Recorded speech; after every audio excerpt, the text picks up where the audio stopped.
Welcome, everybody. Good evening. This is Craft Beer Nation, and we're coming to you with another episode of our new show, Pints and Quarts. This week is episode 2. Today is June 13th, 2014, and we're going to come with you with some news from around the Craft Beer Nation, around the beer industry, and just spend a half hour with you covering the news and talking a little bit about things that are happening. So just a straight panel of 5 of us here. I'm Matt. We've got Randy, Lola, Gil, and Doug. And we're going to kind of dive into the news here. We had a pretty good response from our show last week, and we're looking to pick up with that head of steam and roll on with the Craft Beer Nation's new show, Pints and Quarts. So the first thing, probably the biggest thing in the beer industry this week, is that the Home Brewers Association, the AHA, National Conference is in Grand Rapids, Michigan this week. And in fact, it's the 36th Homebrewer Conference, and I don't know if you've been listening to some of our other podcasts or watching our show, but we've been doing a BJCP review session every 2 weeks. We took a week off here this week because all of our judges are in Grand Rapids, but we came down with some high-level, super talented, super knowledgeable judges from the BJCP organization, and have been doing a really neat kind of show. And a lot of them are up there this week. In fact, all of them that were on our show, I don't know if Don Blake is up there or not, but David Hausman, Agatha Feltis, Phil Farrell, Andy Johnson, give a little shout out to them up there. They're having a good time. And I think Annie is the reigning champ, so she's going to have to pass her Homebrewer of the Year crown off to someone tomorrow. But they've been hard at it drinking. Dave is actually one of the speakers for the... Yeah, he had a seminar. Conference. Yeah. They've been hard at it all week, and tonight is the club night, which I'm assuming means homebrew clubs are going to bring out their best, and 100 homebrew clubs are going to be represented and bringing out their beer and sharing it around. And tomorrow is a little more session seminars kind of stuff, and the grand banquet. So next week we'll have lots of news about who won what from the AHA conference this year. So hello to our friends in the BJCP, and have a good time. It will be a great thing to attend for those of us that are home brewers or aspiring home brewers. So now we've moved through that and said hello to some of our good friends. Let's talk a little bit about something that Leela, I've only known her for 2 years. Something that Lola has been working on for a little while here now. Lola, tell us what you're into. Okay, so I found an article. There was June 9th and June 10th, there was the 2014 Beer Insights Spring Conference in Chicago, and one of the things they discussed is the beer distribution law. Now, I didn't know much about this, but I always knew there was something with distributors. Apparently, a brewery can only use, I might be getting this wrong, if I am, tell me, they can only use one distributor? Yeah, I think that's correct. Normally, if they're on a 3-tier, yeah. Okay, and once they start with a distributor, they can't quit, which is what's really weird for me. They're kind of stuck with them. So that's interesting. I hadn't heard that before. I think that's relegated to the state, I believe.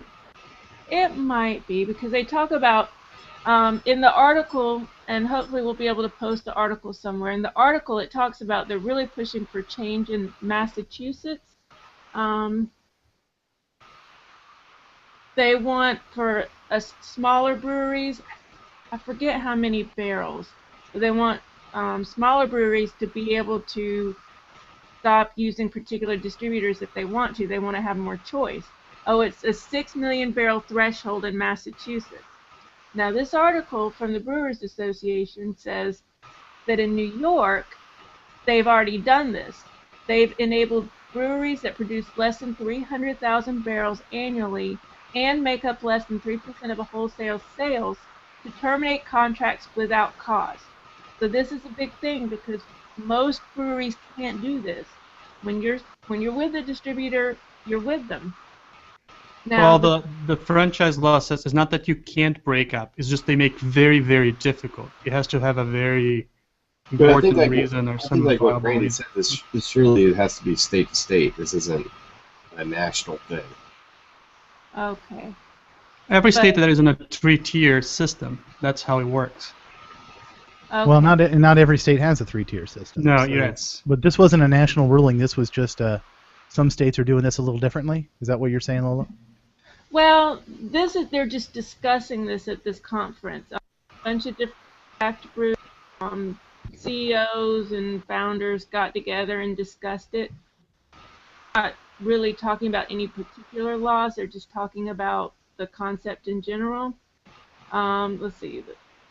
Jim Koch from Boston Beer Company, or Koch. Lagunitas founder Tony Maggi, somebody from Allagash, a bunch of people were there, and they presented different sides to it. Now, the Brewers Association is in favor of setting the limits and letting smaller breweries have more power because they want to empower smaller breweries. So they're in favor of it. Now, interestingly, some of the guys from the, in fact, the guy from Lagunitas, Tony Maggi, he says that he values the relationship he has with his distributors, and that if he thinks if everyone just plays nicely with the distributors, everything will be okay. In fact, he said something that it kind of bugged me a little bit. He's quoted as saying, "The person at the beer fest is not the customer, it is a consumer. They are not within arm's reach of you in the market."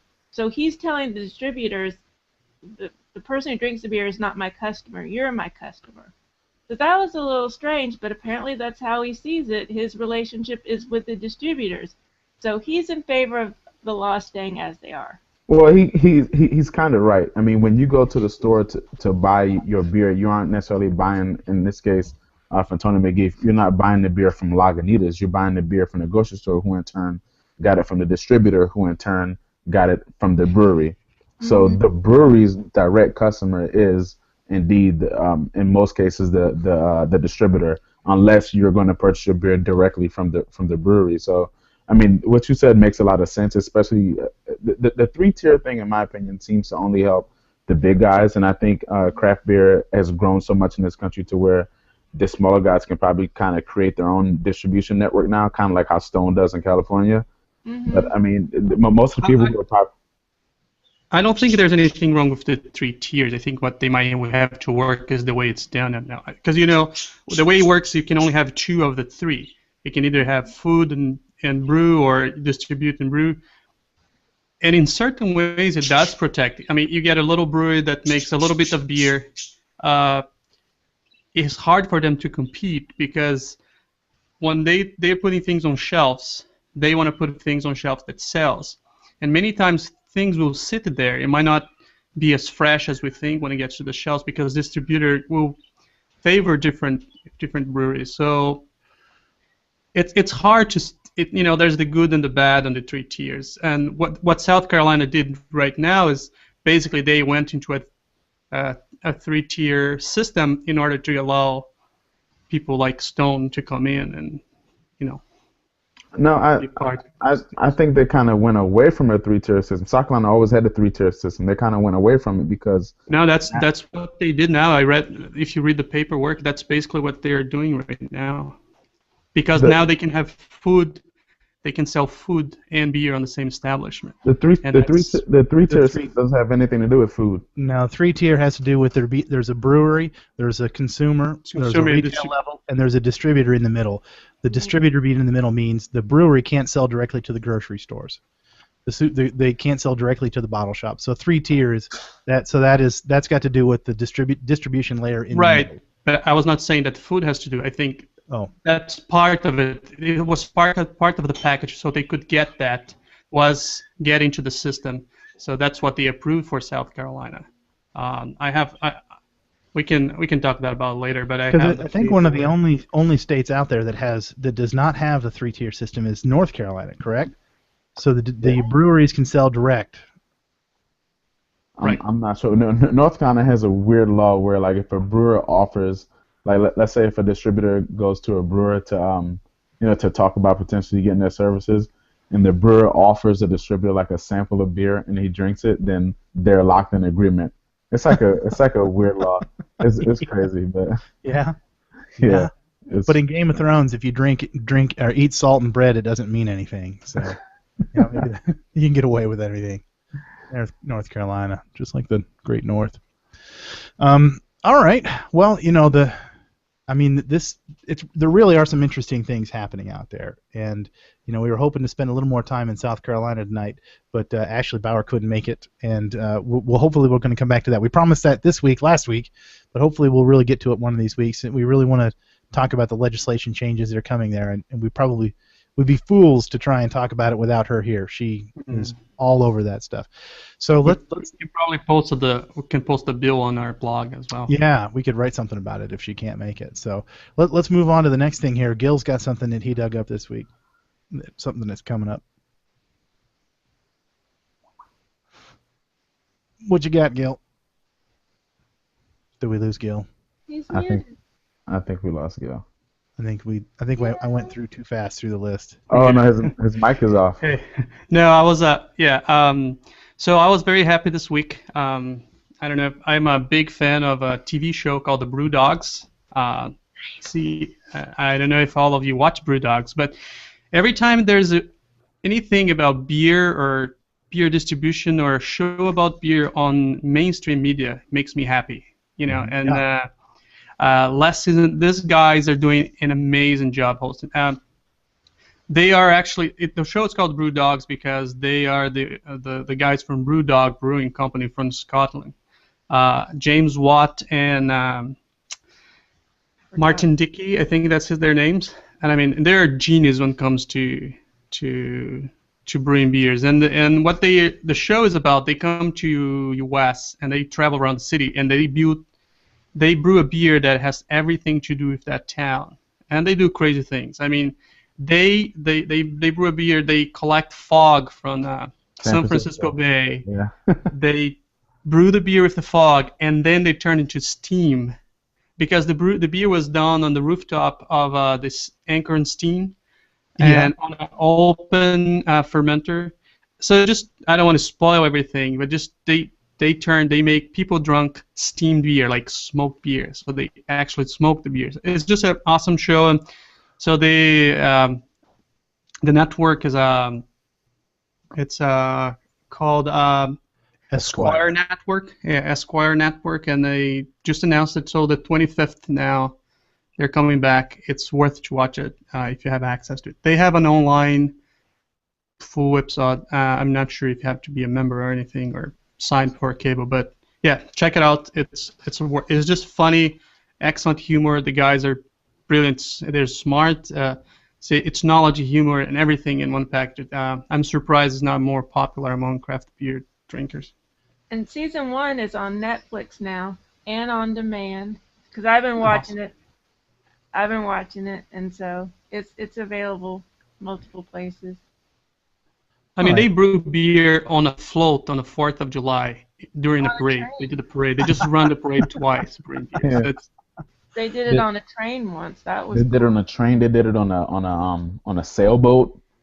Mm-hmm. It was crazy. It's more than about the show. The thing about the show is they meet those people that are at least my idols. Oscar Blues. They were there. The people from Oscar Blue, the people from Anchor's team, like those breweries that make craft beer what it is today. Mm-hmm. So between jokes and things like that, there's a lot of useful information. Oh yeah. It's just fun. It's just a worth to watch show. Well, I don't have cable television, so now that I know that the first season's on Netflix, I'll try and get caught up. But just listening to the descriptions, I'm a little jealous. I'm a little kind of upset that can't be us. Sounds like they're doing a lot of things on television that we try to do in Hangouts, meeting and talking with some of these people. So it sounds like they're having a good time, and I better catch up with it. And I don't know how I've never even watched any episodes. I mean, I've seen advertisements on it on TV, on the internet. I've seen posts about it on, G Plus or Facebook. I think most people just don't watch the Esquire Network. I mean, I haven't even heard of the network. I don't even know what channel. Yeah, I really don't know. I wouldn't know where to try and find it. It used to be something else. Yeah, it was something. I can't remember what it was. I think it used to be. Well, if anybody knows what channel it is on DirecTV, please let me know. But just to think about those are the guys who brew some of the strongest beer ever made. There's this picture of that taxidermed squirrel on a bottle. 50%, 56% ABV beer. That's their beer. So I Is it tactical nuclear penguin? Was that it? No, that the one he's talking about was, I believe, called the End of the Universe or the End of the World. Yeah. There was only like 7 bottles of it made, and they used. If you search it online, they use I think 4 different animals that they put the bottles in. I have had the pleasure of trying the.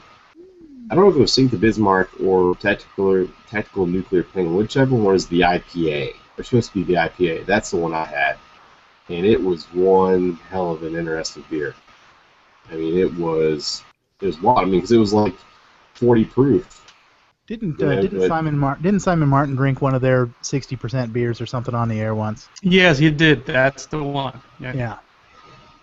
Yeah, and So we'll have yeah, to dig that review up. it's just fun, and since they cancel Brewmaster, and we know there's that whole controversy why they cancel, so it's nice to have a mainstream show like that. And now that's on Netflix, I think they pick up they had a really good rate on the end of the show on the last few episodes, so I think that's why they decide to.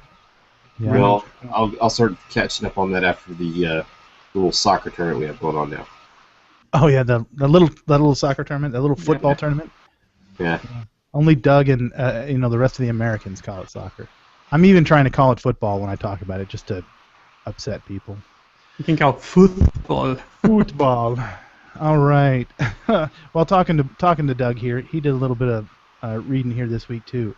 We talked a little bit about canning last week. I think he's got some other information. Yeah, there was a great article on NPR this past week about canning and talking about the history of canning and where it was to where it is now, where beforehand it was all macro stuff, whether it be your PBRs and your Budweisers and all that, and how a lot of these craft breweries now have kind of gotten into the canning, whether it be canning on site or the mobile canner companies out there, and how a lot of these companies, or a lot of craft breweries, not only are they into making fine craft beer, but they're also very environmentally conscious, and they kind of get into that pack in, pack out mentality that you get with cans versus being able to, hauling in bottles into while you're camping or backpacking or whatever. And I think they said there was over 500 or some odd different. I don't know if it's breweries or different varieties of beer that are available. Let's see if I can find that stat in there. I guess what's helping is that the whole, BPA thing. People are understanding that is not exactly it. Once you're in drinking age, you probably had enough BPA on your body. That's what most of those research showing. It's people. In this article, it mentions that these days cans are lined with a polymer coating, and the coating has BPA, but scientists have tested it and said there's really not enough BPAs in the line to really cause any kind of health concerns. And it's great too, like, 'cause, everybody remembers drinking, Budweiser or PBR, whatever, when you're underage, and it seemed like some back in the day, you had that kind of like metallic taste. I think nowadays it's kind of gotten in everybody's heads. Yeah. But you try, anything. Well, most of the time nowadays, even if you get a can craft beer, chances are you're going to pour it in a glass anyways. And I think the metallic taste people get now is just, if they're drinking it from the can, you're actually, put your mouth on the can, right, versus pouring in a glass. Right, and I think wasn't the real risk of the BPA's was to the developing systems of the children, of the babies. You don't want BPA. So. You don't want BPA in your bottle of milk, but by the time you're a 200-pound grown adult and drinking a beer, I think, the math. Little BPA is not gonna hurt you. Right, compared to everything else that you're getting in the alcohol. Well, in this whole canning thing, I think we mentioned it a little bit before when we were talking about this leading up into opening the show, where a lot of these companies, a lot of times, like you hear that the canning lines will cost more than bottling lines, and there's this whole craze now with it's mobile canning companies where they will drive their little truck to your brewery. And I haven't read. I don't know if it mentions how it's done in the article, but there's a brewery here that I guess they just take out kegs and hook them up to the tap lines of the truck, and then just run the cans through the lines. And Yeah, I think they can come. I think they can run lines and come right off the bright tanks. Yeah. Yeah, they can fill them right off the fermentation chambers or the bright tanks or the filtration or whatever they're doing. But and they just buy the generic cans and they shrink, like, because the one here they shrink wrap the labels onto the cans. Versus did they? Okay. Cans, yeah. Well, the one here in Nelson County, Virginia, in the Charlottesville, Richmond area, you just order your cans in advance, and when your cans are there and your beer's ready, you schedule and they come. And I think that we don't see more cans than we see right now because the initial cost is so prohibited for small breweries. Right. You see, it's more common among big breweries that they can afford such equipment. But I guess as the technology got cheaper, it might change. But that's where those canning lines come in handy. Is you don't have to buy a canning line. You rent one. It shows up on the back of a tractor trailer, and you've got your empties already on hand. So Well, I think it varies too, and I don't know what the initial cost is of it. But Matthew's familiar with the brewery that's down in my neck of the woods called Stumpkin City, down in southwestern Virginia. And I actually went to the brewery one day. Just I bought some hops off a brewery or whatever, and they were canning one of their beers while I was there. So I was watching the canning line in action, and it was much smaller than you expect. And they were running. It was a single can filler. I mean, it was just like rolling them through, and it didn't look like it was that expensive of a facility. I mean, I know they had about 2.5 million into the entire thing, but that was like building and everything. Well, it may not be that expensive, relatively speaking, but in relation to the cost of having a bottling system, a canning line does cost several, like, tens of $1,000s more. I think you're definitely right when it comes to like huge canning facility, huge canning system. But this thing was so small. I wish I could get pictures of it or find pictures of it. It was the smallest little canning system I've ever seen.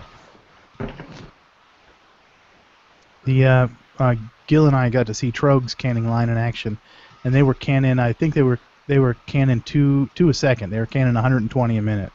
So. Oh yeah, see, this place is nothing like that. Yeah. That's serious. It was moving pretty fast. Yeah. They had somebody with a pitcher filling up the cans. Yeah. Yeah. Laverne and Shirley. That's Yeah. They're holding the cans. They need some Oompa Loompas to work in there. Yeah. Before we get on to our next story, I want to talk a little bit about a section we're going to add to the show next week. I don't know what we're going to call it yet. There again, we're all kind of breaking ground here, but we want to talk about a beer review of the week. And I want to take and shine a little light on our craft beer community on Google+. So I think what we'll do is we'll come up with a hashtag, maybe just the name of the show, Pints and Quarts. Hashtag PINTSANDQUARTS, Pints and Quarts. And tag a review of any beer that you've had during the week. Write a little bit about it, what the ABV is, and what you thought of it, what your review of it was, and we will choose it, talk about it, give you props, and then get your address and send you a Craft Beer Nation sticker or some little kind of something. So make the effort, use the hashtag, and come to the Google Plus community. So that's going to be coming next week. So, but for this week, Randy did a little research on something local and regional to him. So, Randy, what you got?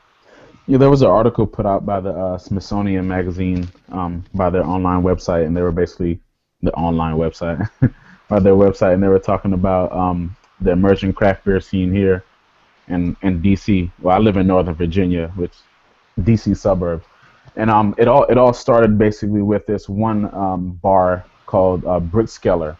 It started out as a French restaurant, and they served beer, and then as time went on, they started becoming more and more popular for the beer that they had, and they always had a focus on having a good domestic rotation, but they had a strong selection of international beers because they wanted to cater to basically the population that's here in Washington D.C.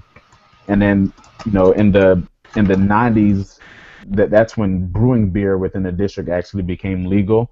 And that kind of kicked off the emergence of the DC beer scene. So now you got a lot of breweries here, well, not a lot, but considering DC is kind of late into the craft beer game as far as brewing goes, you got some locations here now. DC Brew, which was one of the first ones, and they make one of the most popular beers in the country, or at least I like to think so. On the wings of Armageddon, I think it rivals Heady Topper, but whatever. Um, No, I'm not going to argue with you. You love it. I do.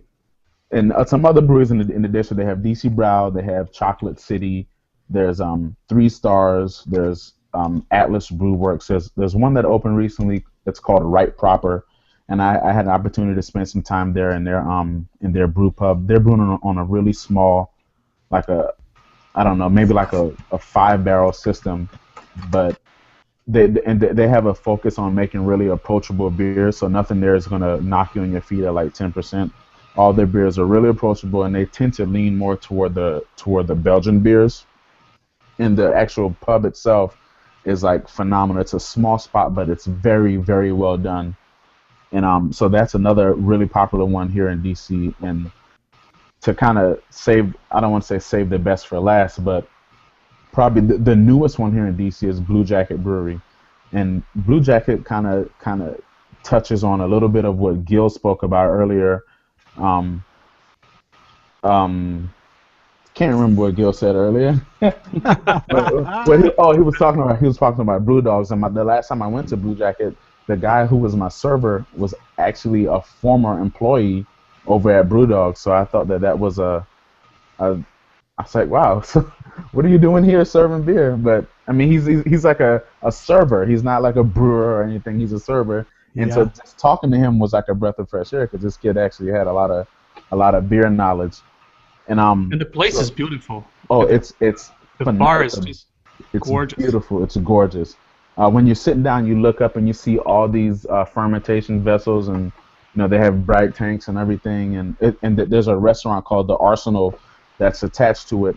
And also, Blue Jacket just started bottling their beers. So now you can actually go to Blue Jacket or go to they have a bakery that's adjoining the brewery called Buzz, and you can go there and buy bottles of their beer there. So the DC beer market is definitely emerging. It's spilling into Northern Virginia. You got a lot of breweries opening up in the area.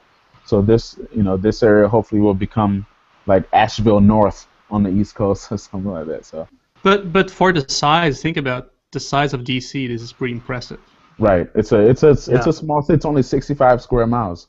So I mean, it's a small city, and the laws in DC kind of are really beer friendly. So with the whole 3-tier thing, you can only get certain beers in certain states. But here in DC, they can get bottle shops can get any beer they want from anywhere. That's cool.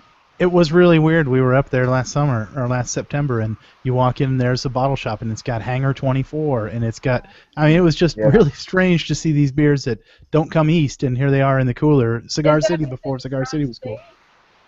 I wonder if that's because it's not a state, so it doesn't have the laws. And maybe there's some people in the higher ranks that like beer, I guess. I don't know. They gotta have their alcohol with everything they have to deal with. I don't blame them. It has actually to do with the way the law is crafted here in DC.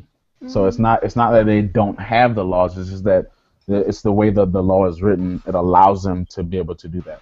They had the same law from the 1870s all the way to 1990. So then when they finally changed it, they did the right. I mean, they did it right? They really. Yeah. I mean, they did it the right way. Yeah, they're gonna do it the right way, and they're still pushed to get legislation even more favorable. So, I mean, DC is, I think they're about to continue to do some really big things as far as craft beer is concerned. And if you hadn't had a chance to visit the city, you should definitely come and visit it for its history. But at the same time, there's a lot of really fantastic craft beer options. I mean, you can come and just do a craft beer tour of DC and Northern Virginia and have a blast. Yeah. All right. Well, that kind of brings us down to the half hour here. I want to wrap the show up with a couple of touches and some news and some beer releases. I see Unapologetic IPA, which you don't even need to know. I don't even need to tell you who the brewery is. That kind of title has to come from Stone. It's a collab with Beechwood, Heretic, and Stone, and looks like it's going to come out here the last of June. 22-ounce bombers, and it's a 9% 90-plus IBU IPA. So they're not apologizing for anything, and they're going to hit you pretty hard with it.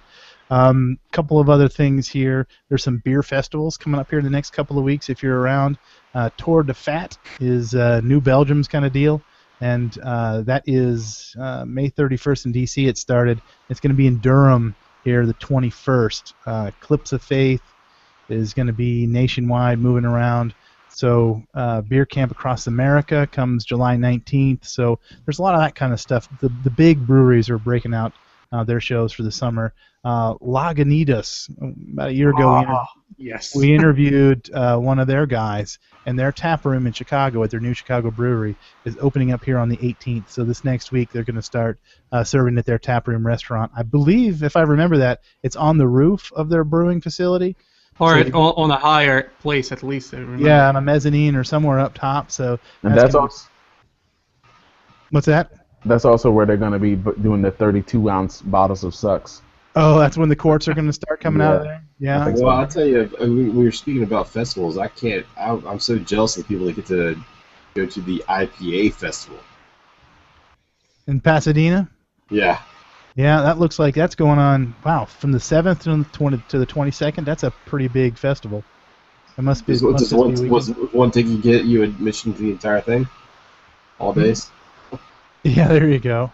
Yeah, so I guess it's going to catch the most of the month here. So if you're near Pasadena, check out the IPA festival.